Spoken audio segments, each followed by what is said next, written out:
सबको मोर जुहार मुई यशस्विनी संबलपुरी किचन के आ गोटे नुआ रेसिपी संगे आपण मानकु स्वागत करुचे। आज मुई आपण मानकर लगी आमर पश्चिम ओडिशार प्रसिद्ध आ पारंपरिक हेणुआ पातलघंटार रेसिपी नेकरी आसीचे। हेणुआ पातलघंटा तो खाइबार लगी बहुत भल लागसी आ आपण माने खास करी ताके वर्षा मासे आ शीत मासे खाइबे बेले बहुत भल लागबा। चालुन फिर मूल करमा। मुई इना पहला कढ़ईटा गरम कर देछे। इथिरे आमे गोटे चामच सुरसो तेल पकामा। तेल भल कर तपी गला परे इन मुई हेणुआ नहीं 3 रु 4 चामच सुखा हेणुआ इटा हेणुआ के पहला आमे लाल करी करी भाजी दमा। आ हेणुआ पातल घंटाटा आपण माने सुरसो तेल रे ही बनाबे बेले खाइबार लगी भल लागबा। हेणुआ लाल हे गला न इथिरे बहुत सुंदर बास्ना भी आसुचे। एछन आमे ताके बाहर करी आनमा। आ सही करे रे आ गोटे चामच सुरसो तेल दे करी गोटे चामच सुरसो के फुटबार लगी दे दमा। सुरसो फुटी गला न एछन आमे कंचा मिर्चा सुखा मिर्चा और लहसुन के काटी करी पकामा। लहसुन मिर्चाटा लाल हेबार तक भाजमा।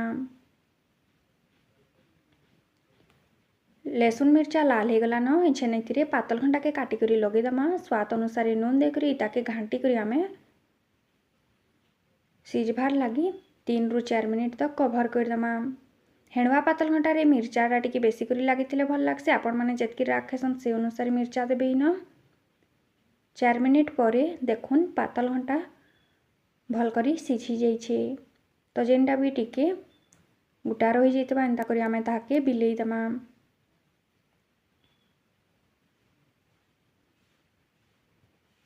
हेणुआ पातल घंटा तो सबको खाइबार लगी बहुत ही भल लागसी। समस्तंकर पसंद आइटम। एछेन आमे भाजी करी रखितला हेणुआ के लगे देकरी ताके मिसी देकरी आ 2 रु 3 मिनिट तक छाड़ी दमा। हेणुआ पातल घंटा एछेन खाइबार लगी रेडी ही जाइछे। इताके आपण माने भात किंबा पखाल संगे खाई पारबे। आशा करूचे आजिर रेसिपी आपण मानकु निश्चय भल लागिथिबा।